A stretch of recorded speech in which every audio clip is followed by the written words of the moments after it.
केंद्र आणि राज्य सरकारचा लोकसभेत आणि विधानसभेमध्ये अर्थसंकल्प सादर झाला।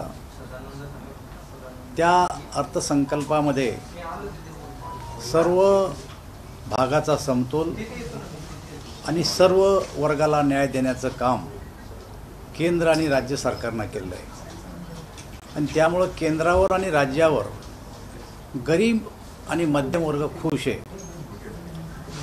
आणि याची धास्ती घेऊन काँग्रेस, राष्ट्रवादी काँग्रेस आणि शिवसेना यांनी या गोष्टीकडे लक्ष विचलित करून अन्यत्र लक्ष वळवण्याचं काम या राज्यामध्ये सुरू केलेलं आहे। आपण बघत असाल की गेले 2 दिवस मराठा आंदोलक हे मातोश्रीच्या बाहेर थांबले, परंतु त्यांना उद्धवसाहेब ठाकरेंनी भेटसुद्धा दिलेली नाही। कारण जोपर्यंत हे आंदोलक आम्हाला आरक्षण मागत होते, युती सरकारला टार्गेट करत होते, तोपर्यंत आरक्षणाच्या बाजूने उद्धव ठाकरे, शरद पवार साहेब आणि काँग्रेस होती। परंतु जेव्हा आम्ही प्रश्न केला काँग्रेस आणि राष्ट्रवादी काँग्रेस शिवसेनेला की जरंगे पाटलांनी जी भूमिका समोर ठेवली की मराठा समाजाला हे ओबीसीतूनच आरक्षण द्या, या भूमिकेला तुमचा पाठिंबा आहे का? परंतु कोणीही समोर येऊन या भूमिकेला पाठिंबा दिलेला नाही। त्यांचे निवडून आलेले खासदार सभेमधून बोलतात की आमचा मराठा आरक्षणाला पाठिंबा आहे, परंतु हा पाठिंबा हा ओबीसीतूनच आरक्षण द्या असा आहे का, असा प्रश्न जेव्हा आम्ही विचारायला सुरुवात केली तेव्हा त्यांना या आरक्षणाबद्दल त्यांची बोलती बंद झाली आणि म्हणूनच मराठा आंदोलक हा विषय घेऊन मातोश्रीवर गेले। आता त्यांनी मराठा आरक्षणाच्या संदर्भात केंद्राकडे बोट दाखवलं। मला असं वाटतं की राज्याचा विषय राज्यामध्ये सर्वांनी एकत्र बसून सोडवला पाहिजे, परंतु आता त्यांनी केंद्राकडे बोट दाखवलं। कदाचित केंद्राकडनं ते युनोकडे न जाओ अशा प्रकारची त्यांची बुद्धी आहे। ज्या टायमाला राज्यामध्ये 58 मोर्चे निघाले त्या टायमाला मुका मोर्चा म्हणून मराठा समाजाच्या मोर्चाला यांनी हिणवलं आणि आज कारण नसताना समाजाला चिथावण्याचं काम हे करतात। मराठा आरक्षण हे समाजाला मिळावं ही आमची बाजू आहे। पहिल्यापासून आमचं मत आहे की कोणाचं आरक्षण कमी करून मराठा समाजाला आरक्षण न देता स्वतंत्ररित्या मराठा समाजाला आरक्षण दिलं पाहिजे। आपण आज बघत असाल की राज्यामध्ये अनेक विषय घडतायत। धारावीमध्ये काल एका विशिष्ट जमावानं अंत्ययात्रेवर दगडफेक केली, परंतु अद्यापपर्यंत या तिन्ही पक्षाचं त्यावरचं कुठल्याही प्रकारचं वक्तव्य आलेलं नाही। मुंबईमध्ये केवळ एक खासदार काँग्रेस पक्षाचा निवडून आला तर त्यांनी कशा प्रकारची दहशत निर्माण केली, अशाच प्रकारची दहशत आता काँग्रेस, राष्ट्रवादी काँग्रेस आणि उद्धव साहेबांची सेना निवडून आल्याच्या नंतर ग्रामीण भागामध्ये सुद्धा अशाच प्रकारची दहशत निर्माण करण्याचं काम एका विशिष्ट समाजाचं लांगुलचालन करण्यासाठी ही आघाडी करतायत, असं चित्र आज राज्यामध्ये आम्हाला दिसतंय।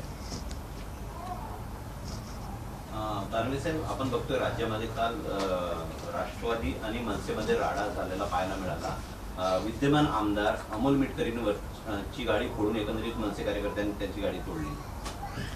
मला असं वाटतं की अशा प्रकारची वक्तव्य अनेक नेत्यांकडून आत्ताच्या परिस्थितीमध्ये होत आहेत। दोन्ही बाजूंनी अशा प्रकारचं वक्तव्य करणं टाळलं पाहिजे आणि अशा प्रकारचा हिंसाचार या राज्यामध्ये होऊ नये अशा प्रकारचं काम सर्व राजकीय पक्षांनी करणं गरजेचं आहे। परंतु काही राजकीय पक्षाचे प्रवक्ते म्हणा, नेते म्हणा, अशा प्रकारचं वक्तव्य करतात आणि उद्धव ठाकरे साहेबांच्या सेनेकडून तर रोज रोज अशा प्रकारचे वक्तव्य होतात। त्याचाच हा परिणाम आहे असं मला वाटतं। प्रवक्त्यांनी अशा प्रकारची किंवा चिथावणीखोर वक्तव्य करणं टाळायला पाहिजे। नक्कीच टाळायला पाहिजे, कारण या महाराष्ट्राची संस्कृती आहे। हा सुसंस्कृत अशा प्रकारचा महाराष्ट्र आहे आणि या महाराष्ट्राला शोभल अशाच प्रकारची भाषा राजकारणामध्ये वापरल्या गेली पाहिजे, परंतु अलीकडच्या काळात याचा स्तर घसरलेला आहे. 29 ऑगस्टला परत एकदा जरांगेंनी मराठा समाज बांधवांची बैठक बोलवली आहे, त्यांच्या लिडरशिपमध्ये परत बैठक होते. हे मला असं वाटतं की निवडणुका आल्या तर प्रत्येक राजकीय पक्षाला, प्रत्येक संघटनेला अशा प्रकारच्या बैठका घेऊन आपली आपली ताकद आजमावण्याचा पूर्णपणानं अधिकार आहे. त्यांची जी बैठक आहे ही पूर्वनियोजित बैठक आहे. त्या बैठकीमध्ये काय निर्णय होतो याच्याकडे सगळ्या राजकीय पक्षाचं आणि समाजाचं लक्ष लागलेलं आहे आणि मला असं वाटतं तो जो निर्णय घेतील तो त्यांच्या संघटनेच्या हिताचा घेतील. सर, खरं तर आज महत्त्वाचा एक निर्णय आलेला आहे की राज्य पोलीस दलातील भरती प्रक्रिया जी आहे ती ACBC किंवा OBC ऐवजी आर्थिकदृष्ट्या दुर्बल अशा लोकांची जे ती उमेदवारी देण्यात आलेली आहे. पण त्यांचं असं म्हणणं आहे की जे मराठा समाजातून ज्यांनी फॉर्म भरलेला आहे त्यांची उमेदवारी रद्द न करता जे ते त्यांना वेटिंगवर ठेवण्यात यावं अशी मागणी जी ती करण्यात आलेली आहे. कसं बघतात त्या सगळं? हे बघा, आरक्षण ठरलेलं आहे. SCला किती, STला किती, OBCला किती आणि आत्ता मराठा समाजाला राज्य सरकारनं किती दिलं आहे त्या कॅटेगरीप्रमाणे होईल. आणि केंद्र सरकारनं जे 10% दिलं आर्थिकदृष्ट्या दुर्बल घटकांना, मला असं वाटतं की त्यांनाही डावलता येणार नाही. कोणतंही सरकार कायद्यानं ठरवून दिलेल्या आरक्षणाच्या पलीकडे जाणार नाही. त्यामुळं मराठा समाजाच्या उमेदवारावर कुठल्या प्रकारचा अन्याय होणार नाही असं मला वाटतं. सर, काल जे उद्धव ठाकरेंच्या घरासमोर मराठा क्रांती ठोक मोर्चावाले जी संपूर्ण मंडळी गेली होती त्याच्यात डोंबिवलीतील भाजपचे एक कार्यकर्ते पाहायला मिळाले. त्यांना माध्यमांनी विचारलं की तुम्ही इथे का आला, तर त्यांनी बोलणं टाळले. कसं बघता ते? आधीच तुमच्यावर टीका केली जाते की हे सगळं भाजप घडून आणतात. त्याच्यानंतर भाजपचा या पार्टी म्हणून या आरक्षणात, कालच्या मोर्चाच्या आरक्षणात काहीही संबंध नाही. एखादा मराठा समाजाचा कार्यकर्ता तो कोणत्याही राजकीय पक्षाचा असला तर आपण आत्ता जे काही राज्यामध्ये गेले 8-9 महिने आरक्षण चालू आहे त्याच्यामध्ये सगळ्या राजकीय पक्षाचे कार्यकर्ते होते, तेही पदाधिकारी होते, पक्षाचे अध्यक्ष होते, जिल्हा लेवलचे, तालुका लेवलचे, कारण ते मराठा समाजाच्या मोर्चासाठी आलेले आणि मराठा समाजाच्या मोर्चाला पाठिंबा देणारे अशा प्रकारचे कार्यकर्ते होते. ते काही राजकीय पक्षाचे व्यतिरिक्त काही लोक होते असं नाही आहे.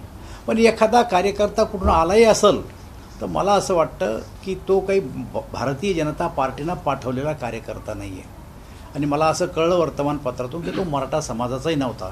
याचा अर्थ काय भाजपनं त्यांना पाठवला असं होऊ शकत नाही. दानवे साहेब, सध्या प्रकाश आंबेडकरांची आरक्षण बचाव यात्रा सुरू आहे महाराष्ट्रामध्ये. त्यांनी जरांगे आणि फडणवीसांचं भांडण म्हणजे नौटंकी असल्याचं वक्तव्य केलं. असं आहे, आता एखादा राजकीय पक्षाचा नेता दुसऱ्या राजकीय पक्षाच्या नेत्यावर जर अशी टीका टिप्पणी करत असेल तर ती राजकीय टिप्पणी आहे. मला असं वाटतं की आम्ही काही ती गांभीर्यानं घेत नाही, परंतु अशा प्रकारच्या टीका टिप्पण्या एकमेकावर करण्याचे जे सत्र आता सध्या सुरू ते थांबलं पाहिजे असं आमचं मत आहे. सर, आज हेच मराठा क्रांती ठोक मोर्चावाली सगळी मंडळी जी ती उपमुख्यमंत्री अजित पवार यांच्या सुद्धा भेटीची तयारीत आहेत आणि त्याच पार्श्वभूमीवर ते आज 11 वाजता अजित पवार यांच्या देवगिरी निवासस्थानी दाखल होणार आहेत. मला वाटतं दादा त्यांना भेट देतील. आमचं तर मत आहे की मराठा ठोक मोर्चांनी या सगळ्या राजकीय पक्षाच्या नेत्यांकडे गेलं पाहिजे. एकच मागणी केली पाहिजे आणि ती मागणी म्हणजे की जरांगे पाटलांनी जी मराठा समाजाविषयी भूमिका घेतली आणि मराठा समाजाला OBCतूनच आरक्षण द्या ही जी त्यांची मागणी आहे, या मागणीला तुमचा पाठिंबा आहे का हे पहिलं विचारलं पाहिजे काँग्रेसला, मग विचारलं पाहिजे शिवसेनेला आणि मग विचारलं पाहिजे NCPला. आणि त्यांना हा आग्रह धरला पाहिजे की जर OBCमधून मराठा समाजाला आरक्षण जर तुम्ही देणार असाल तर तुमच्या जाहीरनाम्यामध्ये टाका. पण तोंड लपवतायत, घरात असून ठोक मोर्चाच्या कार्यकर्त्याला घरात नाही असं सांगतायत, रस्ते बदलून बाहेर निघतायत, पण मराठा समाजाला ते भेटायला तयार नाही आहे.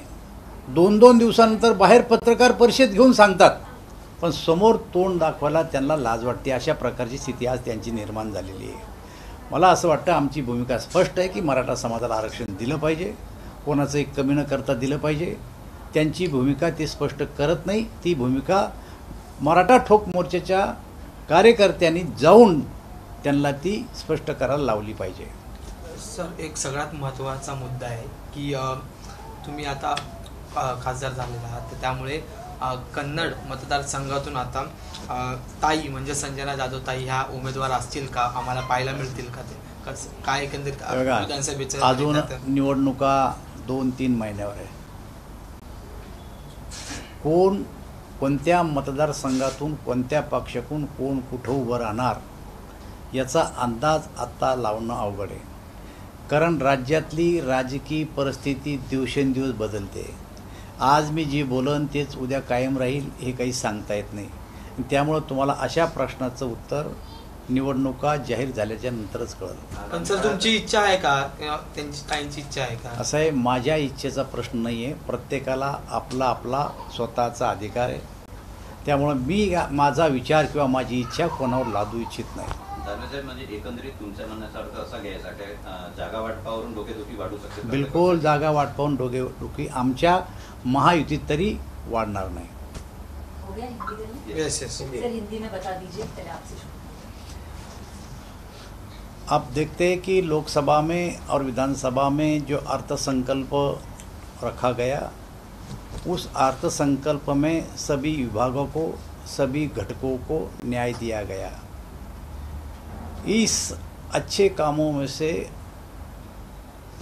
भटकने के लिए अपोजिशन पार्टी वालों ने कई मुद्दे महाराष्ट्र में उठाए, जैसे मराठा आरक्षण का विषय हो या कोई मिटकरी का और मनसे का विवाद हो. ये मुद्दे की तरफ ध्यान देने का काम इन्होंने शुरू किया ताकि जो सरकार ने जो निर्णय लिए जो गरीबों के हित में है, तो उनका नज़र भटकाने के लिए इधर उधर की बातें वो कर रहे हैं. आप देखते हैं कि 2 दिन मराठा आंदोलक मातोश्री के सामने खड़े रहे और शिवसेना की क्या भूमिका है, शिवसेना की भूमिका स्पष्ट करो. जरंगे पाटिल ने जो मांग की है कि मराठा समाज को ओबीसी में से ही आरक्षण दो, ये मांग को आपका समर्थन है क्या? लेकिन 2 दिन नहीं मिले और बाहर जाके 2 दिन के बाद पत्रकार परिषद में उन्होंने बोला कि ये काम राज्य का नहीं केंद्र का है. आप जानते हैं कि 8 महीने से ये शिवसेना, एनसीपी और कांग्रेस, जब तक कि मराठा समाज इनको सवाल नहीं पूछता था तब तक ये हमारी तरफ उंगली बताते थे. लेकिन आज जब उनको पूछने लगे तो केंद्र की ओर उन्होंने इशारा किया. मुझे ऐसा लगता है कि राज्य का विषय केंद्र में लेके गए, केंद्र का विषय कलीनों में भी लेके जा सकते हैं. ये इनका कोई सच्चा नहीं है. आज देवगिरी बंगले पे जाकर अजीत दादा से मिलने वाले मराठा ठोक मोर्चा के कार्यकर्ता, उसके बाद वो कांग्रेस के नेताओं के पास जाने वाले हैं. मुझे ऐसा लगता है कि उन्होंने एक ही मांग उनसे करना चाहिए कि मराठा समाज को आप आरक्षण देने के लिए समर्थन करते हैं क्या? और जो समर्थन आप कर रहे हैं, तो जरंगे पाटिल ने जो मांग की है कि मराठा समाज को ओबीसी से ही आरक्षण दो, इस मांग को आपका समर्थन है क्या? अगर समर्थन है तो तुम्हारा जो जाहिरनामा प्रसिद्ध करेंगे उसमें तुम डालो, मैनिफेस्टो में डालो. तो ये डालते हैं क्या, ये देखना चाहिए. और दूसरी बात ये है कि हमारी भूमिका भारतीय जनता पार्टी की बहुत ही स्पष्ट है कि मराठा समाज को आरक्षण मिलना चाहिए, लेकिन किसी का आरक्षण कम करके नहीं, तो एक अलग स्पेशल आरक्षण मराठा समाज को देना चाहिए. भारतीय जनता पार्टी की भूमिका है. सर, जिस तरह एमएनएस और एनसीपी का विवाद चल रहा है, तो क्या इसमें बीजेपी मध्यस्थता करेगी, क्योंकि वो दोनों की समर्थक पार्टी, और आपको क्या लगता है इसमें किसका नुकसान सबसे ज्यादा होगा? मुझे ऐसा लगता है कि मैंने स्पष्ट कर दिया है पहले कि जो राज्य में जो प्रवक्ता होते हैं, जो नेता होते हैं, उन्होंने जो बयानबाजी शुरू की है, वो बयानबाजी ऐसी होना चाहिए कि समाज में ऐसी कोई एक दूसरे के घर पर जाके हमला करना ये ठीक नहीं है. ऐसी करेंगे, ऐसी बयानबाजी नहीं करना चाहिए. सर, एक सवाल है कि उत्तर प्रदेश में लव जिहाद कानून पारित हो गया, आपको लगता है महाराष्ट्र में क्या इसकी जरूरत है, और क्या बीजेपी इसको आगे समर्थन करेगी? ये देखिए, ये इस विषय पे कई दिनों से चर्चा चल रही है, और जो कि पहला राज्य है अभी कि उत्तर प्रदेश जिन्होंने लव जिहाद का कायदा पास किया है. और मुझे ऐसा लगता है कि हमारा केंद्र उत्तर प्रदेश में जो कानून पास हुआ उसकी स्टडी करके देश भर में लागू करना है क्या, इसका स्टडी करके निर्णय लेंगे। फिलहाल जो महाराष्ट्र की कंडीशन, नवी मुंबई का भी केस देखा है, आपको लग रहा है कि महाराष्ट्र को भी इनिशिएट लेना चाहिए जिस तरह यूपी ने शुरुआत में लिया? देखिए, इस विषय में केंद्र सरकार इसकी स्टडी करेगा, अगर जरूर है तो जरूर लगाएगा, ये मेरा मत है। सर, इसके पहले आपने रेल मंत्री का भी कारोबार संभाला है, लेकिन विपक्ष जिस तरह से लगातार घटनाएं हो रही रेल की, केंद्र पर सवाल उठा रहा है कि आप बजट पेश करते हैं लेकिन रेलवे में काम नहीं होता, कई लोगों की जान चली जाती है, उस पर क्या कहेंगे आप? मैडम, ये देखिए, रेल विभाग ने पिछले 10 सालों में क्या किया है। इस देश के जितने भी ब्रॉडगेज लाइन है, उस ब्रॉडगेज लाइन पे लगभग 100% इलेक्ट्रिफिकेशन किया है। 2009 से लेकर 2014 तक महाराष्ट्र को केवल 1100 करोड़ रुपए मिलते थे। पिछले साल 12.5 लाख करोड़ मिले। इस साल 15.5 लाख रुपए महाराष्ट्र के लिए मिले। नई नई लाइन बिछाई जा रही है, ब्रॉडगेज लाइन हो रही है, इलेक्ट्रिफिकेशन हो रहा है, और जो कि पुराने रेलवे स्टेशन हैं वहाँ पर नए रेलवे स्टेशन बन रहे हैं, बुलेट ट्रेन आ रही है। तो इतना डेडिकेटेड फ्रेट कॉरिडोर जो दिल्ली से लेकर JNPT तक आ रहा है, तो क्या ये काम नहीं हो रहा है? मुझे ऐसा लगता है कि आरोप जो काँग्रेस या अन्य पार्टियों का ये गलत है। सर, एक मराठी शेवटचा प्रश्न आहे की तू एकटाच विचारतोय, इकडे बोलू दे ना काही, कायदा सगळे तोच विचारलेत। दोनच विचारलं सर. सर, कायदा सुव्यवस्थेचा प्रश्न निर्माण झालेला आहे. 3 मुलींचे हत्या जी आहे ती करण्यात आलेली आहे. उरण असेल, पनवेल असेल, कसं बघता त्या सगळ्याकडे तुम्ही? पनवेल आणि उरणच्या ज्या हत्या झाल्या, मला असं वाटतं की या हत्येच्या संदर्भात एका विशिष्ट समाजाचा लोक गुंतलेले असल्यामुळं काँग्रेस आणि राष्ट्रवादी काँग्रेस आणि शिवसेना याच्याबद्दल ब्र शब्दसुद्धा बोलायला तयार नाही. केवळ राज्यातली कायदा आणि सुव्यवस्था बिघडली अशा प्रकारचं ते वक्तव्य करतात. परंतु ज्यांनी कोणी ही हत्या केली ते आरोपी पकडले गेले, परंतु त्यांच्याबद्दल अद्यापर्यंत त्यांचं कुठल्याही प्रकारचं वक्तव्य आलेलं नाही. हिंदी में बता दीजिए कि नवी मुंबई की हत्या को लेकर क्या कहेंगे आप? नवी मुंबई में जो हत्या हुई, वो हत्या जिन लोगों ने की वो आरोपी पकड़े गए, लेकिन ये विशिष्ट समुदाय के आरोपी होने के कारण ना तो कांग्रेस, ना तो शिवसेना, ना तो NCP, इन्होंने किसी का नाम लेके अभी तक बयान नहीं किया. अगर दूसरा होते तो अभी तक उनका बयान आ जाता था. सर, जरांगे जे आहेत त्यांनी काल NDTVला मुलाखत दिली आणि त्यांचं असं म्हणणं आहे की विरोधी असो किंवा मग महाविकास आघाडी असो, आम्ही दोन्हीचे उमेदवार पाडणार. महाविकास आघाडीचे असं त्यांचं असं म्हणणं आहे की 114 जागा महाविकास आघाडीच्या विरोधात लढवणार आहेत आणि उमेदवार जे आहेत ते पाडणार. मला असं वाटतं जरंगे पाटलांनी जी भूमिका घेतली ही न्यूट्रल भूमिका आहे आणि अशाच प्रकारची भूमिका त्यांनी घ्यावं. पहिलं तर सगळ्या राजकीय पक्षाच्या प्रमुख नेत्यांना विचारावं की माझ्या भूमिकेला तुमचा पाठिंबा आहे का, आणि जर पाठिंबा ना यांचा आणि त्यांचा नसेल तर त्यांनी स्वतःचा निर्णय स्वतः घ्यावा. आमचं असं मत आहे की हा समाजाचा प्रश्न आहे, कोणा राजकीय पक्षाचा प्रश्न नाही आहे. किंवा यामध्ये ना शरद पवार साहेबाची भूमिका, उद्धव ठाकरे साहेबाची भूमिका किंवा काँग्रेसची भूमिका स्पष्ट नाही. समाजामध्ये वाद लावून आपल्याला निवडणुकीमध्ये काही यश संपादन करता येतं का, याच्यासाठी त्यांनी मराठा समाजाचा वापर करू नये अशी आमची भूमिका आहे. आणि जर या तिघांचं मत जरंगे साहेबांच्या भूमिकेला पाठिंबा असेल त्यांनी जाहीरनाम्यामध्ये त्यांनी स्पष्ट करावं. मुख्यमंत्री ने कहा था कि ऑल पार्टी मीटिंग लेकर भी इसका सोल्यूशन निकाला जा सकता है. पिछली मीटिंग में तो ऑपोजिशन ने बॉयकॉट किया था. अब इस पर पहल हमने कई बार कोशिश की, कुछ मीटिंग को मैं भी उपस्थित था, कि सब जने साथ बैठकर इसकी चर्चा करो और इसका हल निकालो, लेकिन इनको आना नहीं है, मीटिंग में नहीं आए, बायकॉट कर दिया. इधर बायकॉट भी कर दिया, उधर मराठा समाज को भी नहीं मिल रहे. ये इनकी दुटप्पी भूमिका है. सर, मी एक विधान केलेलं होतं सिल्लोड बद्दल, अब्दुल सत्तारांबद्दल. तेच अब्दुल सत्तार आज पालकमंत्री झाले आहेत संभाजीनगरचे. ते काहीही झाले असले तरी मी त्या भूमिकेशी ठाम आहे. मुख्यमंत्र्यांशी तुम्ही या संदर्भात बोलणार? मला असं वाटतं तो त्यांच्या पक्षाचा प्रश्न, याचा विचार त्यांनी स्वतः केला पाहिजे. की विधानसभेतून संगीता ठोंबरे यांनी दंड थोपटलाय. आता प्रत्येक मतदारसंघात प्रत्येक उमेदवार, आजी आमदार, माजी आमदार, काही माजी खासदार यांना प्रत्येकाला उमेदवारी मला करायची असं म्हणण्याचा पूर्ण अधिकार आहे. एखाद्या राजकीय पक्षाकडे तिकीट मागितलं, त्या राजकीय पक्षाची पद्धत आहे, पार्लमेंटरी बोर्ड आहे, पार्लमेंटरी बोर्ड निर्णय घेईल आणि ज्यांच्या नावाचा विचार होईल ते उमेदवार होतील. Thank you sir. एबीपी माझा, उघडा डोळे बघा नीट.